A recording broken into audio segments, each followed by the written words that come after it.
Yeah, welcome everybody to the Fly Racing Racer X podcast. Thank you for watching and listening. Appreciate it. As always, thanks to the folks at Fly Racing for making this happen. The code PulpMX will save you at flyracing.com. Anaheim 1 is right around the corner. Save on women's gear, kids gear, Cooper Webb's gear, RJ Hampshire, Hymus, all of those guys. The code PulpMX will save you. Thank you to folks at Fly Racing for making this happen. Appreciate that. Maxxis, Renthal, Motorsport.com, Brunt Workwear, we will tell you more about later on. But for now, let's get right to our guest here. The gentleman is certainly an icon in an industry. And when you talk about innovation and innovation sports, Jim Castillo is it. What's up, Jim? How are you, man? Doing well. How are you doing, Steve? I'm good. Thank you for doing this. Appreciate it. Just had Dave up here for the studio for the PulpMX show and started telling some stories. And then I was thinking, man, I got to get Jim Castillo on one of these things. I got a lot to talk to you about for sure. But I guess first up, intake breathing. It's been something you guys have been involved in for a while. How is intake breathing doing? What is it? Explain it a little bit. So intake breathing is interesting. It had its roots in motocross, and it's a really long story. I don't know how far we want to get into it, but what we were trying to do is initially to make a goggle that when you'd put it on, it wouldn't close your nose, right? It wouldn't just. It takes very little to close your nose. You barely touch it; it closes your nose. So we're doing the most physically demanding sport in the world with our noses pinched. So it was an effort to solve that problem. And so we came up with these clips, and they went in the goggles, and they had magnets in them. So what would happen that with stickers and metal, it's a lot of stuff I didn't think would actually ever catch on. But so you'd put the stickers on with the metal, and then put the goggle on with the magnets. The magnets were out distance, so your nose would seal by going out to the goggle instead of the goggle coming into your nose. So it worked. It worked well. It was real strong, and you could breathe really well with it. So we started trying to sell that as a product. And then as Asterisk was kind of ending, the original Asterisk, there's Asterisk again right now. They make me race. I'm still actually a part of that. As that was ending, we just took the breathing part out, and then we switched over to a band. And there's a lot of iterations in between all this, but we switched over to a band and started using that. And we had success with that also. But again, I could go into depth, and it would take the whole hour to explain all of the different iterations and the different things. But it was really interesting with our original idea. We were in Phoenix when Cooper Webb had he was really suffering from a cold or something, and we put it on him. And it was when we were very first starting, and he won that night. It was his first win. And so we couldn't even make stickers at the time. We were making them by hand. We were putting the piece of metal in and making them by hand. Now we need to make, hundreds of thousands of them a day. So the company's doing well, but it's still sports-based. It seems to work best when we relay back to the sport it came from and the sports that it's used in. But most people use it for sleeping. Oh, really? Yeah, that's the number one use for it. It's the number one thing you'll see for snoring when you go to Amazon. So it's doing really, really, really well. Well, good. I'm glad it's going well. That's awesome. It's a neat little device. Intakebreathing.com for more people who want to check it out for sure. So right off the hop, before we get into braces and everything else, and Jackie Vimond's bike and RJ's bike and everything else, the ranch, the Castillo Ranch, the iconic place. So many videos. I got to ride there a couple of times. Beautiful place. It's sold. You got it. It was on the market for a little while, and it is gone. I guess, Jim, first off, is it a bummer for you that it's gone? Is it a relief that it's gone? Talk about that a little bit, the letting go of this family home. We were just talking about how successful intake is. And me and my family still own most of it. It isn't like we've dissolved like so many companies do, where in the process of growing, you have to keep giving away, sections of it. We still own it. But it didn't cross over at the right time. So I got in a position where I had to sell it, and I did sell it. And yeah, it's a bummer to have it gone. And I would love to have it back. So we'll see. We'll see. But anyway, as of right now, that's the situation. Yeah. So I'm sitting I went from, being on a 480 acre ranch to sitting in a condo in Santa Barbara. Can we call Oser? Can Oser get intake breathing and you can get that ranch back? Yeah, I don't know. I don't know what's, we follow Oster a little bit because they have the CTI brace. Right, right. Built. Yeah. Yeah, what a great place. I got to ride there, like I said, a few times and went there and watched some Supercross guys over the years. When do you get the ranch? What year do you buy that thing at? I bought it actually Thanksgiving of 1989 is when I went on it, and I was like looking around going, I'm just going to buy this thing, and the price was crazy, right? And so I just bought it on a whim. I mean, I didn't even see it before I bought it. So I just bought it. And it was in foreclosure with a bank, and there was no wells on it. That's a big, you don't know if it has water. If it doesn't have water, it's worthless. Plus, it's hilly. So it's not really useful for anything, but it's very useful for what I had in mind. Yeah. Because Dave was 17 years old, and so it would be a perfect place to ride. That's why I bought it. Yeah. But I bought it just on a whim, like just buy it. Right. Any interactions with Michael Jackson in Neverland down the road there? No, never. Okay. It's probably, I don't know if that's a good thing or a bad thing, but yeah. Well, listen, I got to tell you, when first time I went there, I don't know why my wife was with me, but she was. Got a hotel room. We went to a Racer X ride day there to ride. And my wife is like, hey, we just got to go see Neverland. This was pre-scandals and everything and all that. And so we drove to the little gate or whatever there. You know what I mean? Yeah. She was like, let's get a photo. My little kids used to go to school right across the street from there. Oh, yeah. Family school. My two youngest daughters went to family school there all the way through. Yeah. So, yeah, such a cool place for sure. And I guess, like you said, like farmland and all of that, nobody wants that place. It's hilly and it doesn't work for anything but riding motorcycles and doing cool jumps. Right. But it works really well for that. Yeah. And I think of everybody's been there, Yeah. I was thinking of people that weren't there, and it's easier that's a small list, but Eli's never been there. Yeah. Of the incredible super riders, but James and Ricky and all the way back, and well, even just a few years ago, Ken Roxon parked up there, Chase Sexton parked up there, a Supercross track was built, Yeah. Adam was there with Kenny when he came, and got to know both of them, and Kenny's like, he's kind of, he tends to be everybody's favorite rider at one point or another. Everybody really roots for Kenny. So he's a great kid. He's not a kid. Everybody's a kid to me, but he's a great guy. And then Adam's also a really great guy. Right. And so, it was a fun time they came up. So the people who bought it, were they like, hey man, just wondering why there's dirt bike tracks everywhere in this place? No. Okay. That's a novel. Yeah. If we were to go into all of that, it's a crazy deal. Just a little bit though. It's Slick Gardner is the guy that owns it now. Okay. And he owned the world's fastest car at one point, and he grew up in the valley there. And and he's got several years on me. So, but that's who currently has. Yeah, man, I bet you it would have been so cool to live there back in the day and just wake up and that's your front yard, your backyard. You just ride your motorcycle and just ride around and make some tracks, go up and down the hills. Yeah, pretty cool. It is. And I think that all that's true. But yeah, I think it can be, people can dream about it and it can be a little bigger deal in their mind than it actually ends up being. But yeah, it was really cool. Well, what about the upkeep too, though? Oh, Jesus. Yeah. When I first got there, I insisted it looked like Disneyland. So I had like 3 full-time guys going, and we were spending, a fortune every year on just making it look like what I wanted it to look like.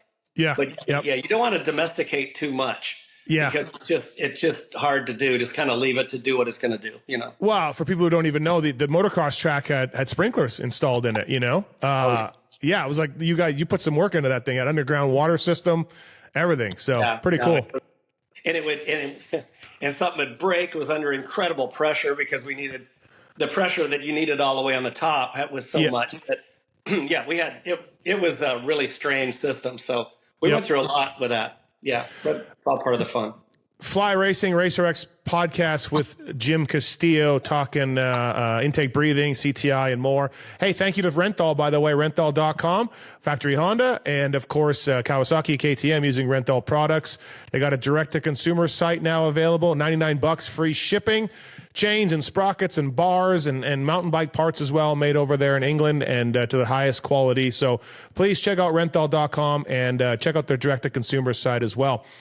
Jim, I think at this point, like everybody knows the story, you're a skier, you hurt your knee, you want to get going on it, you want to figure it out. I guess my number one, so you invent the CTI brace, it takes off, it makes you a bajillionaire. We'll get into all that motor. But the one thing I wanted to, so you get in with Richard Stedman and he helps you get into the ski world of this brace. But what, like, and I know you're kind of like a little bit of a mad scientist, tinkerer guy, like you're very smart that way. And I'm guessing, and correct me if I'm wrong, like what was so great about your brace? I mean, I know you had it was maybe lightweight, but like what really, compared to braces at the time, what made this thing take off? Or was it more Stedman and the Olympic team and that kind of skiing, the in that you got there? Or what really catapulted CTI braces? I think one of the critical things is there was only a Lenox Hill brace. Oh, That's okay. the only brace. And it was a bent aluminum contraption that didn't really, I mean, it just wrapped around your knee, but that doesn't solve, a twist of the knee. So what we did was we connected in my original brace, my steel brace that I made it, after they told me I couldn't ski anymore, I welded a brace together and I welded what I thought would work. And in 3 days I was going to Mammoth with it. So, it was like, it was real Insta brace. But what happened was I would attach it to the boot because when your toe wants to turn out, and the same thing in motocross, by the way, the worst thing that happens is you catch your foot on a rut and turn your foot out. That's the most common. That's what takes an ACL out, with a motocross injury. So typically, that's probably the most important feature on a knee brace in motocross also. But that's all I did was I connected the boot to the brace. So when your knee's bent, the brace can't rotate on your leg anymore. And so the boot can't rotate past a certain point. So it's a very mechanical system. And that was the trick. And then also it was made of carbon and that was brand new at the time. Okay. Nobody had carbon anything.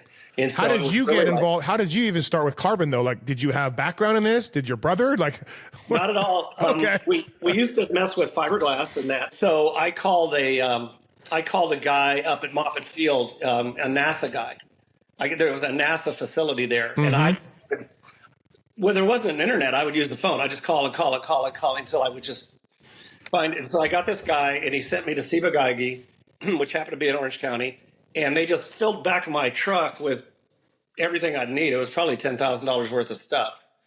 And back when I had lost my house and, was living with my parents and, so I went pretty backwards before I started going forward again. But so I started putting it together and realized, this is just strong fiberglass, but it handled very similarly.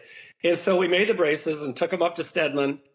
I took a brace up to Stedman and he goes, just take measurements of these, I think it was about 12 people on the U.S. ski team because everybody's knees were wrecked. Everybody. And so we did that. And it was the heyday of the U.S. ski team too, because we ended up in 1983-84 was when the U.S. ski team was the ski team. So we put them on them. They weren't supposed to use them, but everyone used them at the first race we went to, which was in Aspen. And it just went square. I mean, it just took. And my brother ran it. My brother Ed, my older brother, who, thank God, because I lack everything it takes to run a company. I can tinker with things and make things and sit there and ponder different, mechanical devices. I'm good at that. But if it was left up to me, that thing would be in a ditch. And so anyway, he ran it and it just, like I said, it just took off and it's so much fun. It was really a fun company because then we went into motocross because of the interest. And then, Rick Johnson would come there and, we got to know everybody that, all the heroes. I mean, everybody. I have known everybody in the whole sport, all the way back to the very beginning of it. So it was really fun. So did Stedman sort of help you with hey, the knee works in this way, and here's where this joint should be, and here's where this coverage, this strap needs to go, this way down the back of the knee and not that way, or no? Not really? Not at all. With the brace we brought up was the brace he liked. And really? Okay. Yeah. I just looked mechanically as where's your leg want to go, and I put something in front of it, But that's how I went at it. I didn't have any medical background or anything like. It's just that your knee like connecting to the boot. It wants to rotate, stop the rotation. It wants to collapse to the medial side, stop that by a 3-point system. So we did that. Every brace copies that original design. All braces copy that, Yeah, I remember when I was a kid in the early 90s, I tore my ACL, and the doctor, I'm like, hey, I need a CTI. It's early 90s. And he's like, no. You got to use this brace. It had no inside pivot on it. It was just on the outside. I forget what it was called. Yeah. And I forget what that's called too, but I remember those. Yeah. Yeah. It was, measured to my leg and everything. It was all custom fit and everything, but it just didn't give me the support. I was just like, this thing doesn't feel as good. I got a CTI and I felt better instantly. Like whatever was going on with straps and dual hinges worked great. Yeah, a cage that doesn't, your knee wants to go that way, put something in the way. It was very mechanical, just straight up mechanical. That's how we did it. So you do this, the ski team's using it, like you said, business is going up, but at some point, yourself or Ed, you got to go around to the different orthopedics and show them and get on their medical radar to get this thing covered. Like, are you a traveling salesman now? Not at all, because Stedman, who was the god of knees, just told everybody this is the best brace. So it was magic, right? You can't get that. Where do you get that? Almost can't duplicate that. Even if there is no Stedman in most places. In most, there's no Stedman in motocross. Not really. We have some great doctors in motocross. Some really good. And there's the ones I don't remember his name, but you see him on the watching the Supercross and that. So people really dedicated to it. But Stedman had this. He was just the knee god. Okay. He had done some surgeries that people said were impossible to fix. And one of them was an ankle. Was Phil Mayer's ankle that was destroyed. They said, "You're done," and he fixed my ankle. Because I had crushed it in a motocross thing, and it was just frozen, and he fixed it. So he was really good. So you gave him a piece of the company. He had. And he didn't want it for the longest time, and then after he went, you know what? Maybe that does make sense. And so we just split him 10% of the company, which was, because he was so important to it. I mean, we couldn't have done it. Yeah, beyond helpful, right? Like you said. I pictured you having to go across the America with this brace and be like, hey, doctor, let me take you out for dinner and show you my brace, but no. Not just America, the world. Yeah. The world. Yeah. It worked everywhere. So we wanted to go get the brace into any country, and they already knew about it, and everybody was vying for position, and we could get the best distributors in each country because everybody in the whole medical world wanted us to go through them because we had distributors in Russia and Holland and so this is 83 that you do this. When do you complete, like at 83, is the brace you're selling in 83 the same one you're selling in 85, 86? Like when do you perfect it? And you just like, here is the design. It was very early on. It changed a little, but not that much. I would say actually later on, we wanted to make it look better. So there were people, because it was pretty cobby looking, it was kind of raw carbon, it was rough, but it weighed a pound, 16 ounces, which is kind of critical. It's a knee brace anyway. Yeah. It's under your, who cares? So that was my theory, but it got a little heavier later and it may have looked better, but I think that was the wrong direction to go, but it still was a really good device. And we did really well, like I said, the brace the sales just went straight up. And we just, built a new building, and then we built another. We had a building right across from Oakley that was, 55,000 square feet, and we had a couple hundred people in there. And so how do you this thing is spreading across the sports world and sales are going crazy. Yeah. who's measuring the legs, who's doing the work in California? Like, when are you like, holy shit, we gotta get people building braces. And then we got to make sure these leg measurements are accurate and all of that. And then also we got to get the medical insurance companies on board to pay us. That part I wouldn't even know how they did it, Okay. because I kept myself intentionally away from all that part. Not the first part you were talking about, but the medical end of it. Yeah. I don't want to know. That's Ed's part. That's Ed and whoever Ed hires. And we had great people, and he handled that really well. Right. And that was integral too, because the insurance thing, they got expensive, and they have all these codes and stuff I would just hate for sure. to do. But as far as making it, we invented the way to make it, and these boxes we made, everything was just brand new, and we made it. And we had custom paint jobs, and it was. I think the most notable thing about that company, it was so much fun, and people could feel it when they walked through the front door. You could feel it in the air. Mm-hmm. It was just a great place to be, and all the employees felt that way. It was really fun. Any Jim Gennard stories from Oakley? I only so I met Jim when I was in a bicycle race, and he was selling glasses, these horrible glasses. They were real big. and you'd get a headache if you wore them for like more than 20 minutes because the lenses were jacked. Anyway, he has a little fold-up table, and he's selling glasses at a bicycle thing. So I met him then, bought some glasses, and very earliest things he does, and then I met him. I sat next to him at a Supercross race, but other than that, okay, that he Gennard was so Gennard, and that was he was just, that's what made Oakley and all of that, because he ruled with an iron fist. Yeah. And that was him. It worked. I mean, it really worked. So you're skiing guy, you're doing this, business is taking off. When does moto fit into this? How does dirt bikes and everything else fit into this for you? And where do you find the guy in that iconic ad who's tearing every ligament in his knee? Well, that came after we started getting into moto. That one iconic ad with his knees going, everybody looks at it and just goes, this wretched thing. That was a wonderful photo for us. But anyway, it was just love of the sport. I raced. Sucked, but I raced. Yep. And so I just I love the sport. I mean, I think of life with motorcycles and life without motorcycles.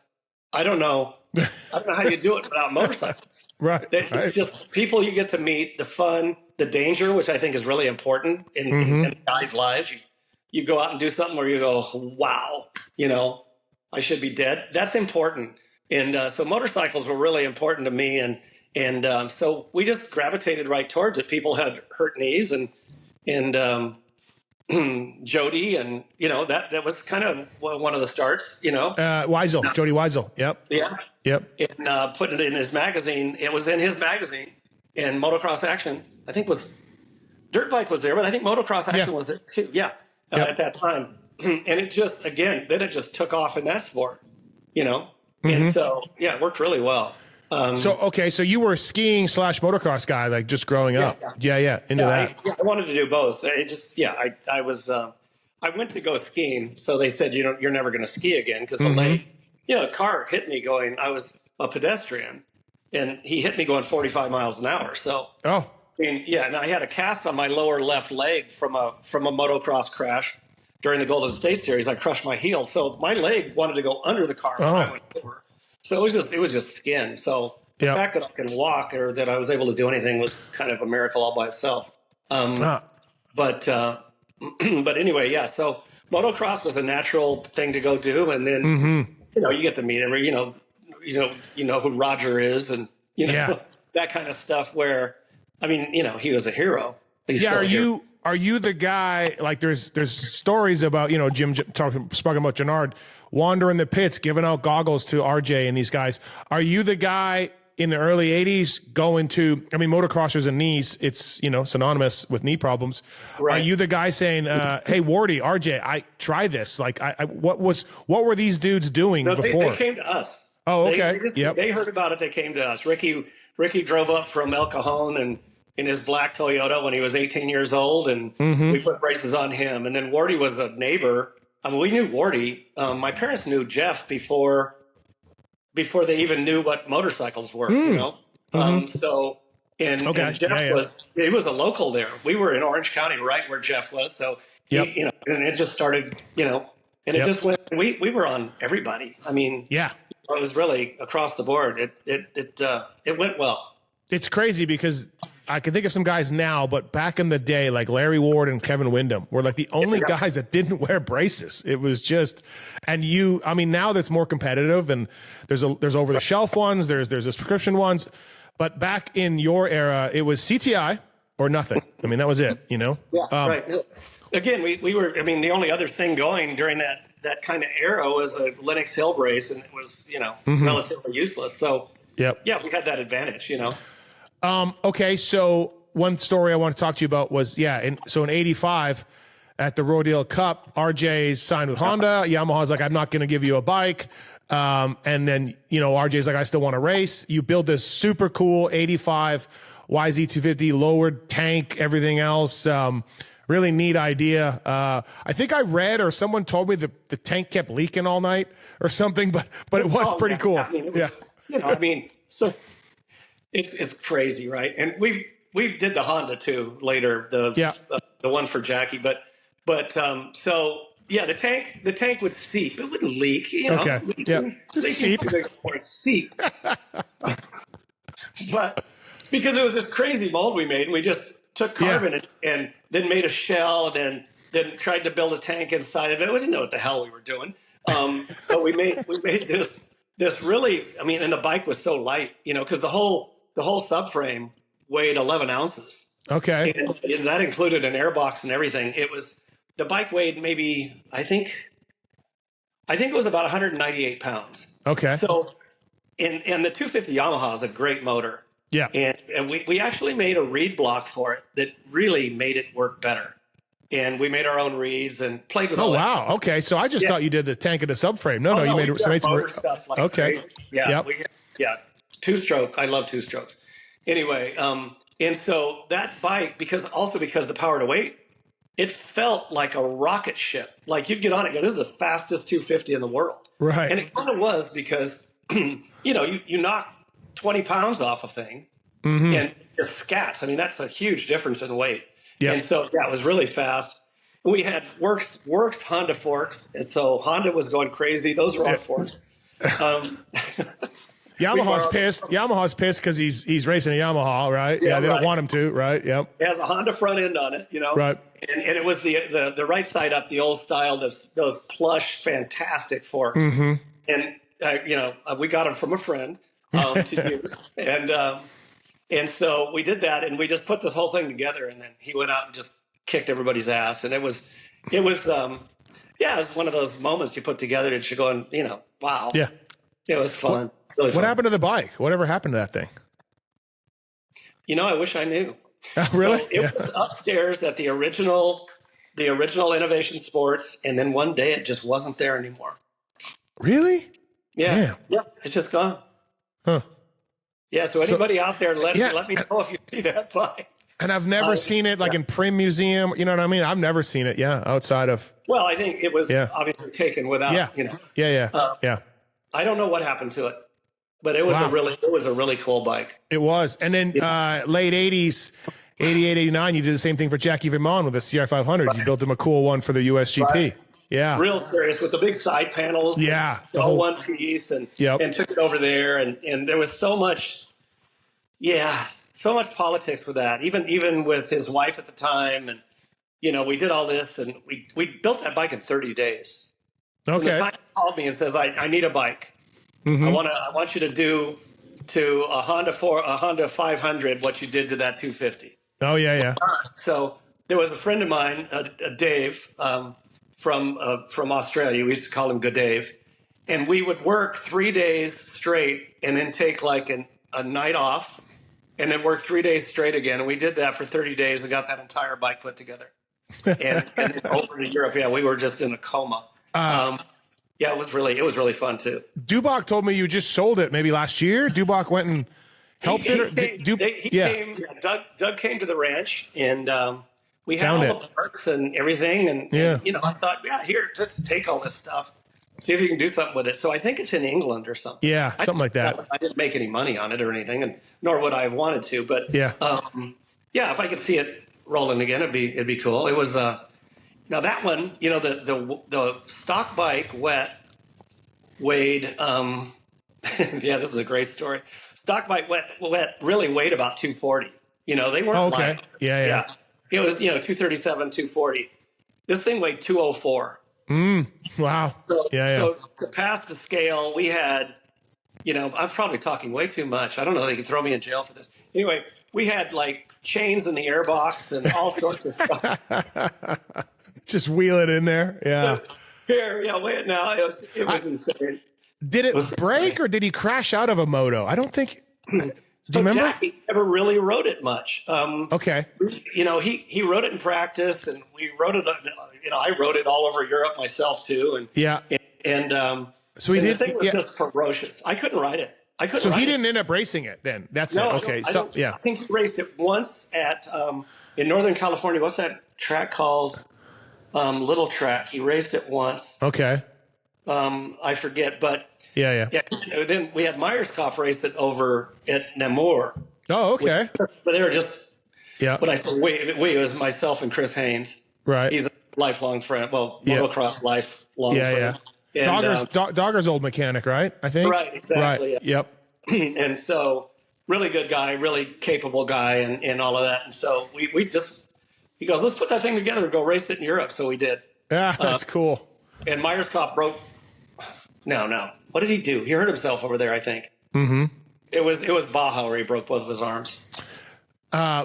Maxxis Tires, by the way, Jeremy McGrath spent a lot of time at the ranch over the years, developed the Maxxis Tires. MC has developed the softer, intermediate to hard terrain Maxxis Tires. Great mountain bike tires as well.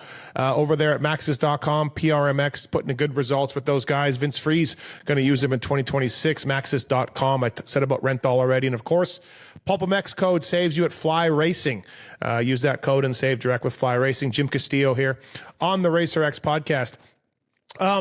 At this point, Jim, actually, speaking of Dubach, I think in my mind, he's one of the first guys that I used to see a CTI sticker on and be like, what is that? Like as a kid, I'm younger, and I used to be like, what is that? I seem to remember Dubach being like a real early champion of CTI. Well, Doug, good friend. And, he started using it. So, he would put the stickers on, and we had these CTI brace American flag stickers that fit right on a swing arm. Yeah. And those, they were about, they go all the way down a swing arm, but we did those. Mm-hmm. My voice is so shot, I've been sick. But anyway, Doug was, used the brace and, him, Mike Byer early, and Byer ended up working for us. And that's a thing all by itself, having Mike around. And Byer's still involved, I think, with Asterix now, right? I believe. He's making this thing do really well too, so that's starting to really pick up, and I'm still involved with that too.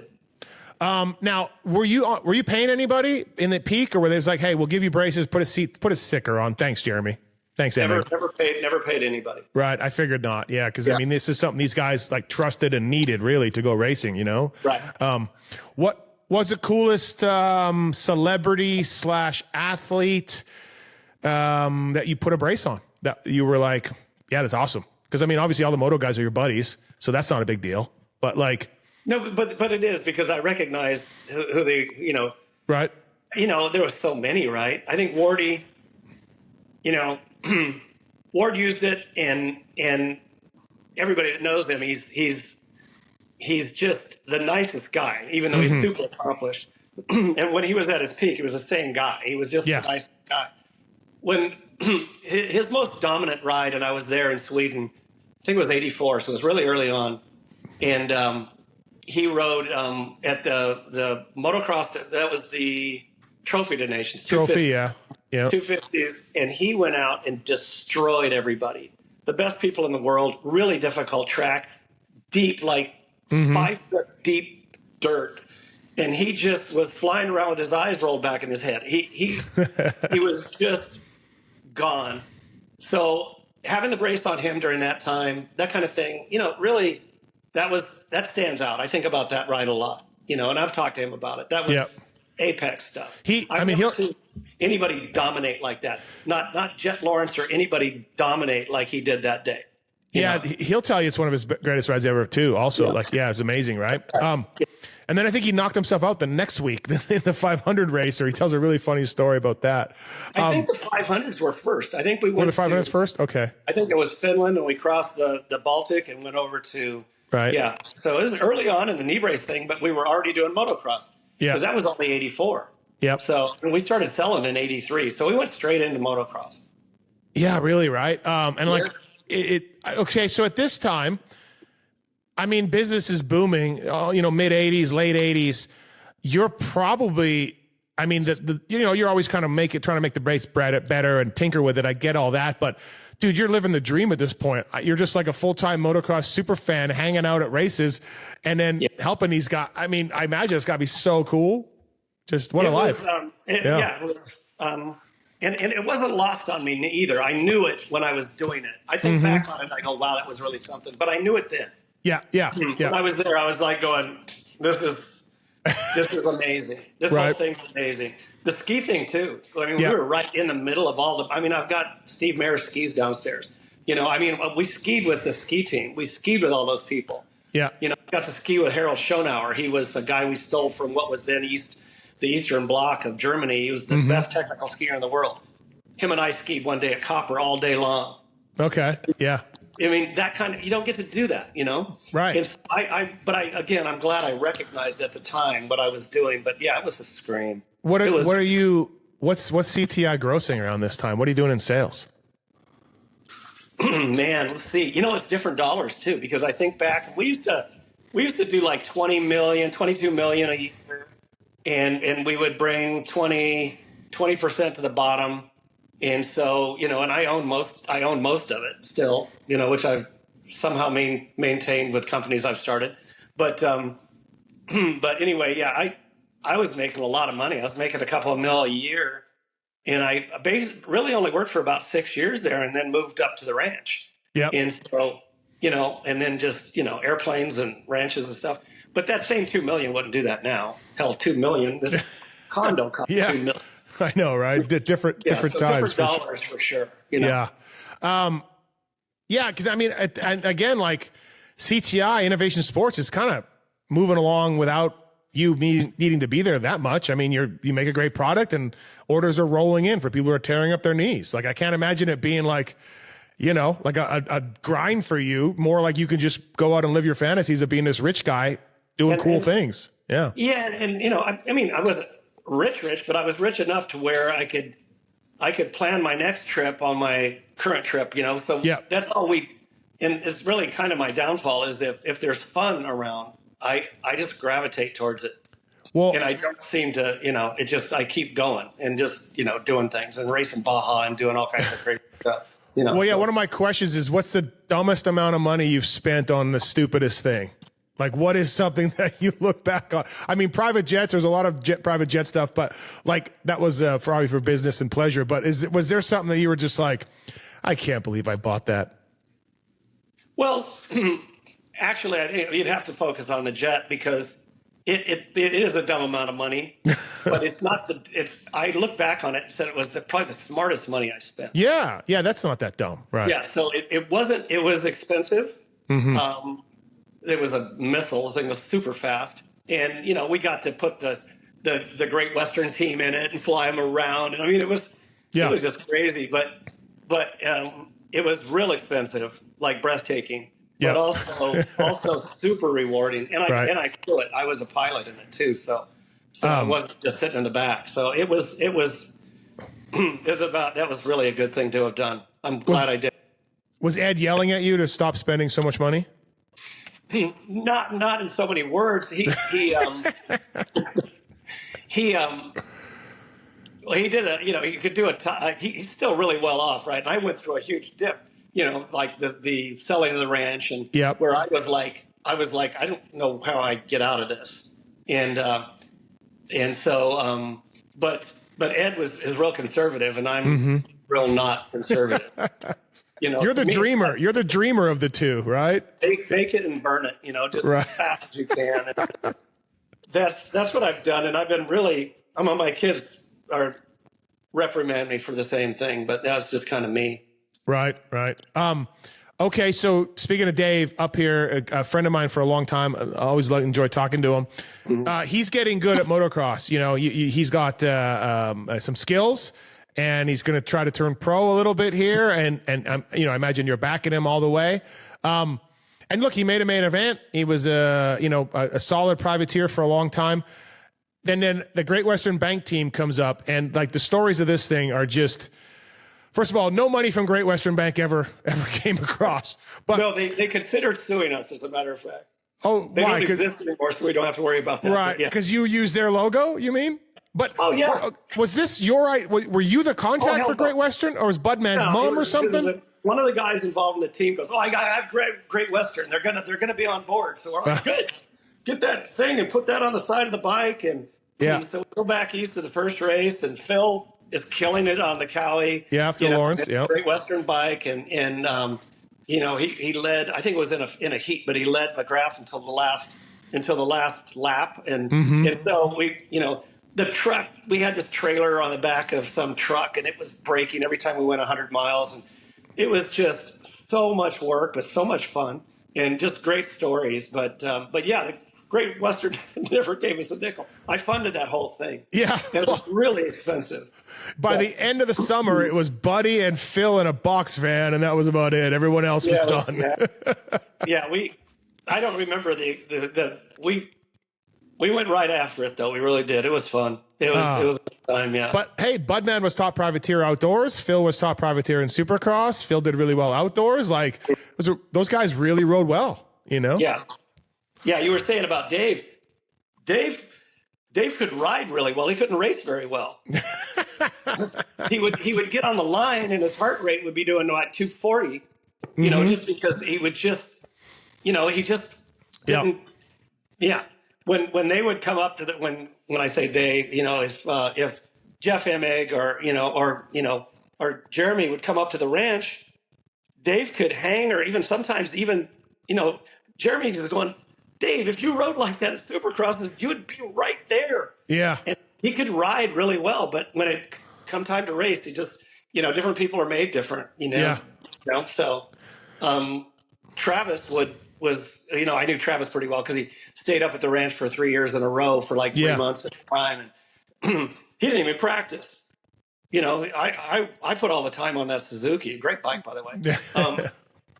So I'd wear the tire out, but he didn't practice well, or he didn't even really practice. Yep. But as soon as the lights were on him, he was just a god. I mean, he was so fast, Yeah, when Dave was on the show, we had Jeremy on, and they were on the line together. And I love this part of it because I'm from Canada, and I just grew up reading MXA and all the magazines. So I was just this super fan guy before I became a mechanic. And we got Dave and Jeremy talking about being 15, 16 years old, and Rhino and Phil and those two and everyone else was like a rat pack of these SoCal kids that would run from the cops, and they would do pound laps out at Paris and everywhere else. And like, I think back to that, and I'm just like, this is a group of guys that just became like legends kind of, and they were just 15. And like, Jeremy wasn't that great. They even talked about it. Like, he was a good rider, but no one could have saw 72 Supercross wins coming from him, Not a chance. When I first saw him on an 80, you're right. He was just this kid riding around. He didn't look like anything. Right. Right. He was just I would have never guessed. He would have just kept just gaining until he figured it, nobody, I don't know if anybody will ever catch him. No, for sure. I don't know either. Jet was talking about it, and then I saw Jet's rookie year, and I'm like, maybe, but now it's 2 years of being injured, right? It's real hard to do. Yeah. To do that, to dominate like that and stay on two wheels, not break yourself in half, is really difficult. So, by the way, I flew back on the plane one year. I still tell that story. 2002, Dave was throwing his bike in with Moto Triple X, and I was with Kenny Watson, and we were in Indianapolis, and somehow it was like, hey, Steve, you want to fly back to Orange County? We're flying back, in the morning, or maybe it was at night. I don't even remember. And I'm like, sure. And that's first and only time I've ever been on a private plane, Jim. Yeah. And it was because of you. So. And I was driving, so you were in serious danger. You didn't even know it. Yeah, you were flying it. I thought it was so cool. Like, we stopped in Kansas to refuel and get some food, and then we just kept going to Orange County. So it was pretty neat. Pretty neat, yeah. Were you there in Tampa when Dave made the main? No. Bummer. Damn. That's a whole story all by itself. But no, I wasn't. And I was one of the very few races I ever missed. Yeah. Because I was at almost all of them, but I didn't make that one, which still bums me out. Yeah, I bet, right? By the way, one of the things I had was Wardy was notorious for ankle injuries. How many goddamn ankle braces did you make that guy over the years? Because we he really blew himself apart. I think it was an Achilles thing too. Yeah. So we made this carbon fiber thing, and he just signed it recently. By the way, he did. Okay, yeah. One of my second son Dan got it to him. And he signed it and sent me a picture of him signing it and stuff. So I have it here. But it was this horrible thing. And he had to put it inside of a bigger boot than he would normally wear, but it wouldn't allow him to hyperflex his Achilles tendon. It had cables to stop it. And it was a real cobby thing, but we put it together again, just see what we could do. And we did. It worked. And he won the title that year, and he wouldn't have probably been able to race that. So, yeah, he was really grateful for that. But, Yeah, what an animal. He used to sit on a block of ice when he had a tailbone injury for a while. Then he said he slept at Spencer's office for 7 straight nights getting electrostimulus. Jet just blew his ankle up, right? I don't know exactly what he broke. Yeah. But, yeah, the sport is not very forgiving. It's his human projectile sport, Yeah. No, it's why we all love it too, right? How crazy it is and how tough it is, right? If there's no danger, there's no point in it. Yeah, for sure. Okay, so the good times are rolling. CTI's doing great. 2006, a company from Iceland, Össur, $38 million, Jim, for you and Ed. Did you want to sell? Was the offer just too good to turn down? Was it you, like you mentioned, you're up at the ranch at this point and enjoying life. Like, how does one sell their baby? How does that come about? Well, it only did because of there was one. I don't really want to even say it really, but there was one critical situation that, and it was anything but funny actually. But okay, sorry about my throat. You're fine. But I didn't want to sell it at all. I couldn't make any sense out of selling it because people are talking about it was for me, I still owned like 53% of it, and I was getting my part based on 40 million anyway. And if they were going to reduce anything on the Össur side, I wasn't taking any less because I didn't want to sell it anyway. And if they would have gone, we can't do it because of this, I go, great, leave. Right. I don't want to sell it anyway, And what I should have done is bought everybody else out, which I could have done and didn't. But I figured I'll end up with like 22, when all the dust settles with the building and all that. And I really can't screw this up. But I could, and I did. And so I smoked all that. And I didn't smoke it. I don't smoke. Yeah. Let's clarify, right? Yeah. I flew through it like I think maybe I mentioned earlier I'm not great with that kind of stuff. Yep. Yeah, you did mention that. Honestly, I went. Everybody's going, put it in the stock market. It's going to be great, and then it goes through the '08 crash. Yeah. Right. And in the '08 crash, also we had Asterisk at the time, and Asterisk was starting to look really good. We had sales, and we were getting profitable, and everything was good. The '08 crash killed half the motorcycle shops, and so it cartwheeled that company too. And then we were having a liner for the back. It was a BOA system, and it was great. And I have the original one that I just used the other day skiing. It works great. But then China will bait and switch you where they'll make, this item, and it's perfect. And then as it goes on, they'll start going, well, what can we hear? Let's grab, there's got to be something in here that we can, to make this work. And you're like, and the thing started coming apart. So it was a combination of our market getting killed by the '08 crash, and then and then the system Supplier the bullets, issues. Yeah. we were Yeah. having to send out extras, and we were going backwards at light speed. So then I started pouring a bunch of money into that too. So we lost a ton in the stock market, and Yep. millions and millions, over 10. Damn. That's got to be just, yeah. Wow. I mean, Can't even imagine. I had the smartest guy in the world doing my stock, right? I mean, all you had to do was ask him. And he was in Newport, had a desk like from here to that wall over there, all made of some wood out of the Amazon. Right. Yeah. Anyway, so I thought, well, this, I don't know anything about this, but this guy, and he just, Yeah. I mean, I was in Madoff. I was, all that. Wow. I mean, Yeah. my ass handed to me. I got killed. And so, anyway, yeah, that was pretty rough. So I'm guessing, reading between the lines, Ed wanted to sell, you didn't want to sell, and it came a little bit of a brotherly feud or whatever. Yeah. Yeah, I mean, Ed, I talk to him all the time. Yeah. We're brothers. Yeah. So so we're good. We're good. So difficult deal for sure. Damn it. Yeah. And then CTI is still going today. I have a set myself. I wear them every time I ride a dirt bike. You know what I mean? Right. So the legacy lives on for CTI through OSER and all of that. And then, they've tried to expand here and there. Now the asterisk stuff, you mentioned the quality, going backwards on that.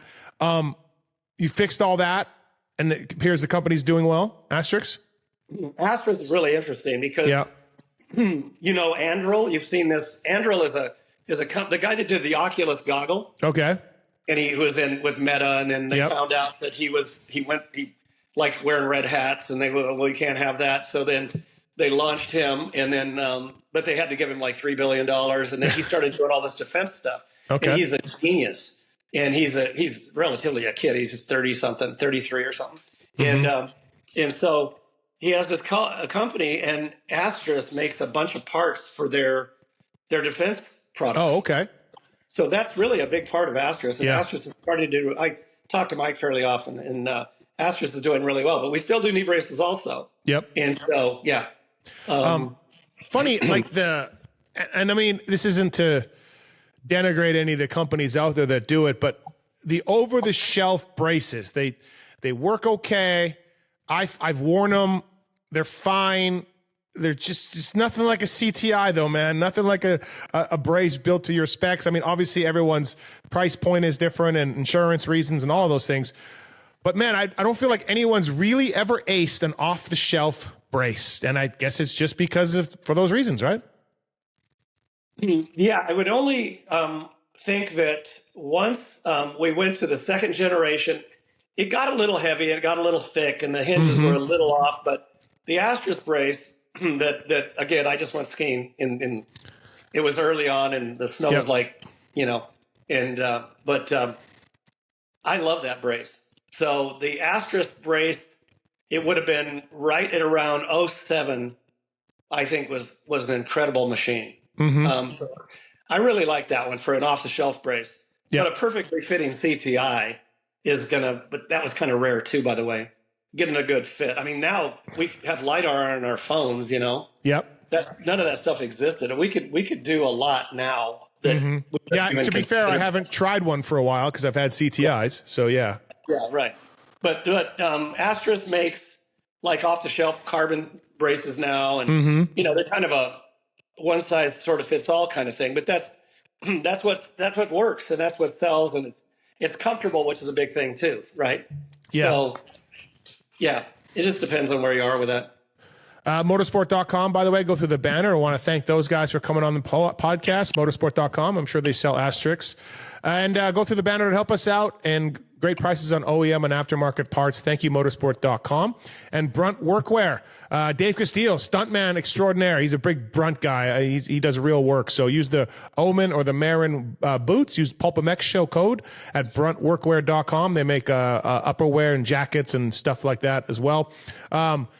When Dave hangs up the boots and starts getting into stunt work, are you like, hey, wait, what? Or how cool is that all the things that Dave's accomplished, your son Dave, and he's, now he's coordinating, he's really made himself a big Hollywood type of guy.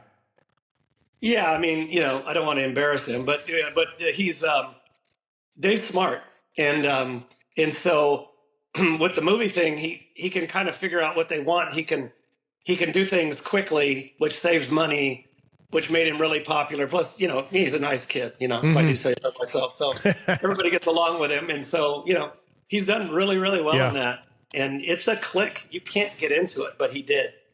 Yeah, I started in '96 as a mechanic for that PJ1 team, that Button Road. Remember that? I started as a mechanic on that team, so I got to know Dave a little bit. Great Western Bank and Kenny Watson. I became friends with Watson and all of that. And Dave, to me, he grew up, very privileged and grew up with a great life and all of that. And you never would have known that. Dave treated everyone super cool. Always a great guy. I'm not great friends with him, but you've raised a nice son there, because to me, Dave, he's always just really, really cool. And he's always been that way, Yeah, I mean, I'm his dad, of course, but I would agree with that. I think he's and yeah, we tested him. I tested all my kids. I tried to ruin all of them, and they all seem to, and I have 6 of them. So yeah. yeah. Yeah, some of the money's gone to some wives, right, Dave? Somewhere, or Jim, right? Jim, somewhere along the line. Oh, I was doing all right until then. Okay. Yeah, no, it's hey, it happens. well, Yeah, it happens. Yeah. I didn't do well on that deal. Okay, so it goes without saying, the brace is your most successful product. 2 questions for you. One, what's the product that you wanted to make that you could never master, you could never figure it out, or even in your dreams that you're like, I just can't do it, but you want to make it because I know you, in your sort of mad scientist mind, you must have come up with some things. And then on the flip side, what's your biggest failure? Like, what was the product idea that didn't take, that cost you a lot of money and didn't work out? I've asked Eddie Cole this, Pete Fox, all these guys. So I'm interested to hear from your end of things. There's a whole lot to what you just asked. Okay. So yeah, when we started Asterisk, we kind of owned knee braces, right? Right. We had Asterisk stickers. I mean, half the line had Asterisk stickers on.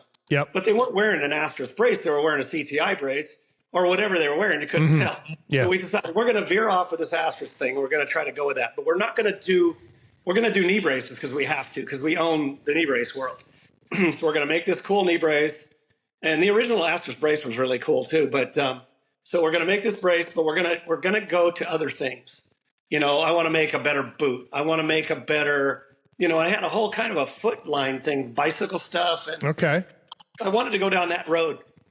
And then Ernesto, good friend, super cool kid. I mean, one of the great. I mean, there's no better crop of great human beings than people that ride dirt bikes. Yeah. They're just the best people you'll ever meet. But Ernesto was right at the apex of that. He goes and breaks his neck, and it just killed me. And I was so bummed about it. And I was like, screw this. We have to solve this. We have to do something to make it to where you can fall on your head and you don't, because we were talking about how great motorcycles are, and they are right up until that. And then they're not anymore. I mean, we still, wiggle our toes, but that's such a price to pay, and I was just like, it still kills me. I saw him not too long ago. He just drove up to the ranch while I still had it. Oh, nice. Drove up. Hey, what's going on? That was pretty cool. Yeah. So that's what steered me. And I worked on that thing for 5 years. And then we went through the crash and the whole thing, right? What thing did you work on? What was it? What are you talking about? It was kind of a hydraulic thing. And I had patents on it and everything, but honestly, if anybody could do this, because I think it's doable. But it was a system that that you could turn your head, you could move in all directions, because that's one of the problems with it, with any knee and neck brace, that because people started using them, but they would go to crash, and if you can't roll your head when you're crashing, you become a lawn dart. You just kind of go in on your head, and they were causing more trouble than good in a lot of cases. And you never see them anymore. You never see anybody wearing a neck brace. You know, the shelf neck Yeah, brace. there's a few, but yeah, they faded for sure. And I remember when Reed was using one, he goes, "Man, I've never beat myself up so bad as when I had that thing on. Every time I'd fall over, I'd knock myself out because you couldn't move out of the way, you know." And then Ryan Hughes, of course, he thinks that he's such a study of the sport and everything in it that he's hated those things since they came out. He hates knee braces though too. He hates knee braces too, yeah. And so anyway, but so yeah, that's what I focused on, but I could never solve a hydraulic cage almost, or like no, what do you? It wasn't Okay, that. It was some hydraulic units on your shoulders. They could move they could rotate this way. They would follow a track. You can look it up. I mean, it's a patented thing, except that I never really got the full punchline. And so when you'd fall, they would hydraulically lock your helmet to your shoulders. But then I started thinking, well, that's not going to work because if one of them holds, the other one doesn't. Now you really caused a problem. Yeah. So the answer to anybody that wants to go do this is so let's say you do that. You have a track. You can turn your head. You can move it any way you want. 4 arms, little devices on the side. But what you'd have an accelerometer in the helmet. So you have a plug-in helmet and you have an accelerometer. And when it reaches a certain point in X, Y, or Z or any combination, it causes all 4 of them to freeze. So now you've just held your helmet in its location. And then I think you have a chance at making something like that to where and the world needs it, you know. Have you seen the A-Star thing that's coming out with the airbags and all that? They've got a road race. Yeah, it's really neat. Yeah. The body system, yeah. We talked about that at Asterisk 20 years ago. Oh, really? Yeah. Yeah, we talked about that. It's just it's the deployment, right? It's how do you deploy that and when and what's the thing that goes, okay, that's enough? Well, I think their algorithm, it sounds like it's constantly being updated and tuned, and it took them years to find out. And there's 4 settings on the one you can buy for Moto, 4 different algorithms, you know, a rally algorithm, a Moto one, a faster pro Moto one. So they've done their homework with that. They've done a good job. Okay. What's the idea that cost you the most money that never worked? The product. I would say that one. Oh, okay. Yeah. Yeah. So you went down the road with that thing. Because I spent a lot of time on it, and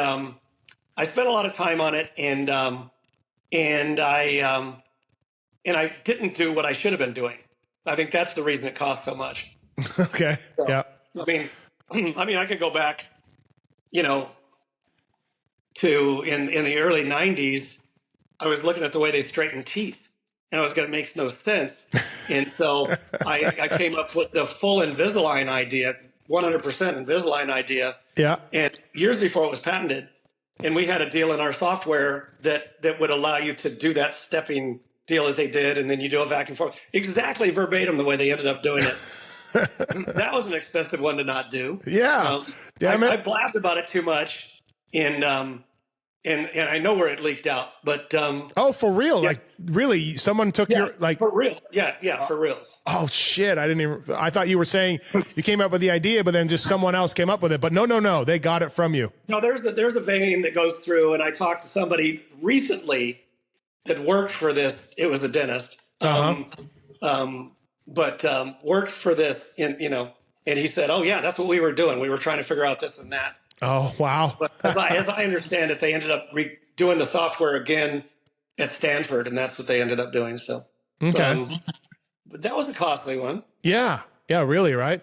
How does one even go through selling a company for $38 million? Like, how long is that process? How many lawyers are involved? How does that work?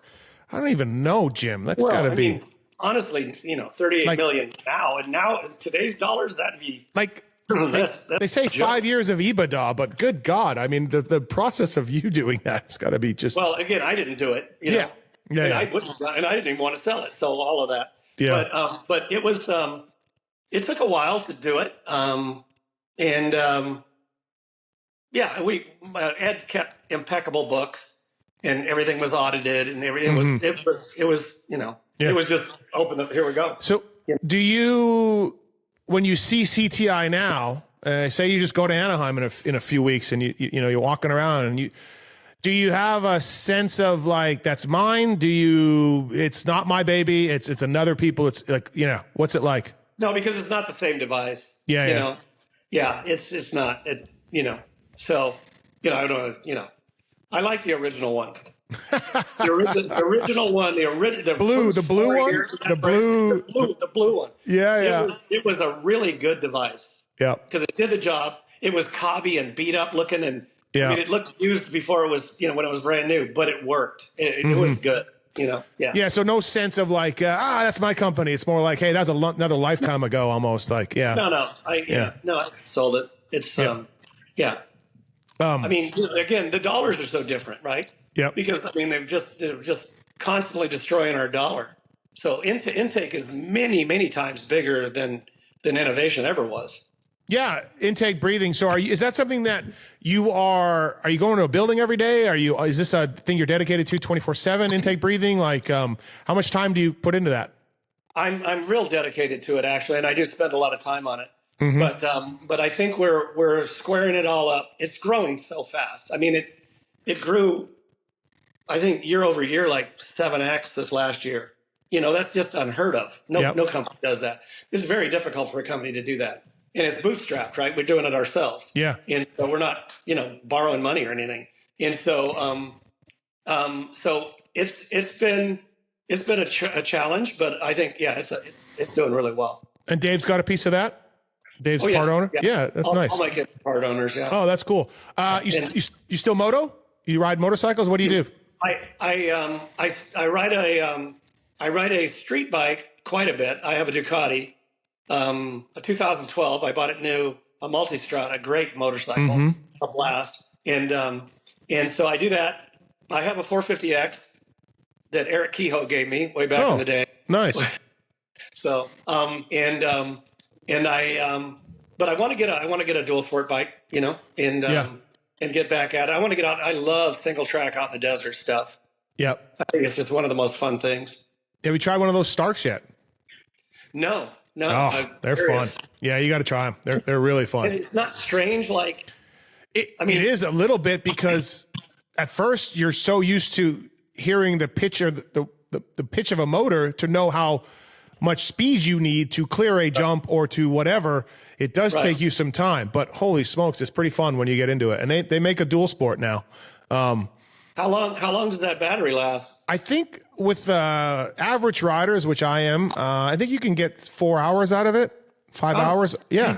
No, it's fine. It takes a couple hours to charge up, but you should definitely look into trying one of those things, I think. Down the road. I'm guessing, you're friends with all these legends and all these guys, and we mentioned them coming to the ranch and all of that, but there's got to be a special place for you, Jim, for RJ and Wardy, guys who first tried the brace, and I mean, they were legends in their day. They still are. When you think of those guys, do you have really warm feelings for a couple of those two guys? I think so, yes, and because I was experiencing that when I was in my early 30s too. So so it was your experience of life is different then. It's just everything's in front of you. It's working really well, and two great champions, and really great guys, and know them both to this day. And like I said, I just talked to Jeff just recently, and Jeff was at the ranch a couple of years ago too. And this voice of mine. We'll wrap it up soon. By the way, Fly Racing code PulpMX saves you at flyracing.com. Thanks to RacerX for doing this. By Davey Coombs, another guy you've known forever, and helped him out with the initial magazine when it dropped with advertising and all that. So, Davey was trying to do something just as real as he could, and it came across like that. We had so many Racer X days at the ranch and stuff, and they were really fun. We had a great time. Yeah, it was fun. Do you still follow the races? Like, you sound like you knew Jet got hurt, so it sounds like you're still up on everything that's going on. I don't miss a second of any of it. Nice. Nice. I'm an F1 guy, like Formula One and all that, but it's just moto is complex. Yeah. It really is. It takes so much And there's so many opportunities just to go screw yourself into the ground. And it's just you're just perched on top of this thing. Mm-hmm. It's ridiculous. Yeah. But it's, Yeah. but these guys, and I mean, you know, Jet, my Yeah. God, you know, I mean, he was at the ranch when I still had it. And he was on a 250, and he would do, there was this quad jump at the end of a straight and Chase wasn't doing it. It was a really hard jump. And I swear that he was landing in the same, I think he was landing his knobs in the same knobby marks that he made the 4 laps before. I mean, Yeah. his accuracy level, it's just cheating, man. He's so good. Yeah. He's like Ronnie Lashane was when Ronnie wanted to ride, because Ronnie was like, he was perfect. Yeah. And I think when you watch Kenny or Jet, these 450s are so fast, so powerful, but they ride as you get higher in RPMs, chassis start to do weird things. Suspension starts to do weird things as you add vibration and RPMs and all of that with the aluminum and everything else. And when you watch Jet and Kenny, they ride a 450 like it should be ridden. Low, grunty, everything's there. Like their perfect riding style, you know? Yeah, I'm with you. Yeah. But then you take Eli, and he just goes, give me 5 more horsepower, man. This thing's a dog. I just think he's so strong, right? I think he's so strong. To last, when you hear that, you go, because everybody detunes them, and, you know, it's like, I mean, a 450 is vicious. And he's going, no, we have any nitro, or what do we, let's make this thing go here. And so he's such an animal that way. And he's a thrill to watch too, just because he's just, you know, ripping the handlebars off the bike. Yeah. Steam's pouring out from his overflow from his, like in a frenzy, like out of his mind and riding so fast. And he does it a different way, you know? Yeah.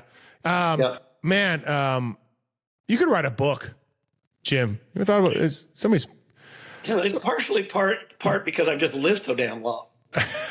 Yeah, but like, I don't want to like bring it up again, but you know, building what you did, being with all that, losing it, coming back with intake breathing. I mean, there's life lessons you have for business, for life, relationships, you know, all kind of connected to motorcycles. Like you got a lot going on that you could probably write down. I could write a whole bunch of stuff not to do. Yeah. It'd be a thick book. Yeah. Yeah. And it's one of those things, the more you think about it, you're like, oh God. God. But yeah. Wow. Awesome, man. Well, hey, thank you for the time on the Fly Racing Racer X podcast, Jim Castillo. Really interesting. Yeah. Thanks for taking us down memory lane on this. What a iconic brand you built.